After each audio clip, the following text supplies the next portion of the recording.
Les raisons. Alors, quelles sont les raisons, finalement, qui pourraient nous pousser à faire des séances à distance? Eh bien, il y en a plusieurs. Il y a, par exemple, la personne qui ne peut pas physiquement se déplacer. Par exemple, imaginez une personne qui a les enfants à la maison et elle ne peut pas se déplacer, mais elle a absolument besoin d'une séance. Et donc, quelque part, elle ne peut pas se libérer. Imaginez une maman toute seule avec ses enfants qui est obligée de s'organiser. Eh bien, il va falloir que cette personne, si elle a besoin de faire un travail important sur elle, eh bien, l'idée, c'est de pouvoir lui proposer ce genre de choses. Donc, peut-être que si vous faites une campagne d'information, eh bien, elle va peut-être lire le message et peut-être qu'elle va vous poser des questions pour savoir comment ça fonctionne. Alors également, ça peut être par exemple, si la personne qui a besoin de vous, elle est à distance, ça peut être à l'étranger, dans un autre pays très lointain ou à l'autre bout de votre pays à vous. Donc là, c'est pareil, si la personne elle a besoin, tout à l'heure je parlais de l'idée donc d'une personne qui, si par exemple elle a déménagé et elle aurait bien voulu continuer avec vous, bien ça peut être aussi ce genre de situation.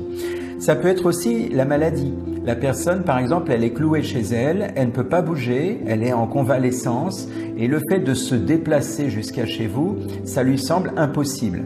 Alors, vous avez par exemple une personne qui est dans un lieu qui n'est pas du tout rangé. Alors, on pourrait se dire, bah ça va, elle peut ranger en 5 minutes. Mais des fois, vous avez des gens qui ont vraiment entreposé un fouillis monstre. Imaginez derrière des cartons, du linge, tout en vrac, et la personne, il lui faudrait des heures pour ranger tout, et elle ne va pas forcément, juste pour une séance, se mettre à tout ranger. Et donc en même temps, elle a honte et elle n'a pas envie de se montrer en vidéo. Donc ça peut se comprendre aussi. Ce sont des détails pour nous, mais en même temps, même si nous, ça ne nous gêne pas et qu'on va lui dire, vous savez, on n'est pas là pour vous juger, elle fait ce qu'elle veut, ben, en attendant, si elle n'ose pas parce qu'elle a honte, on ne va pas la forcer. Il y a une autre version, ça peut être par rapport à sa tenue, c'est-à-dire qu'elle peut être un peu dans une présentation non décente. Imaginez une personne qui est en dépression totale, qui est chez elle, qui est pas bien, eh bien, elle va être en général soit en pyjama, soit en peignoir, simplement parce que, ou peut-être même en jogging, et elle n'aura pas envie de s'habiller exprès pour vous, pour une séance. Et il faut respecter ça. La personne, elle n'a pas envie, elle a la flemme, mais en même temps, elle a envie de faire une séance. Donc elle va vous dire, bah, je veux bien une séance, mais audio uniquement.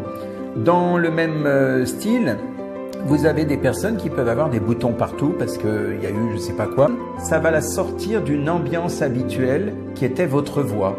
Votre voix qui dit voilà ceci et cela et bientôt vous allez pouvoir réouvrir les yeux, ressortir, etc. Pour elle, c'est un ronronnement permanent. C'est comme un rituel, votre voix. Donc il faut casser ce rythme-là et varier en faisant autre chose.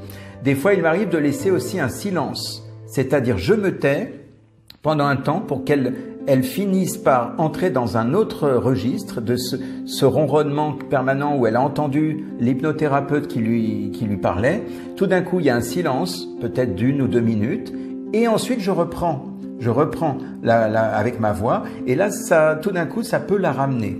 Mais si elle ne revient vraiment pas parce qu'elle est bien, elle est partie dans son monde intérieur, alors il y a la version, j'en avais parlé dans un autre module, la version où vous lui dites, à travers les mots, vous lui dites, et puisque vous semblez être bien dans cette expérience, eh bien, je vais donc continuer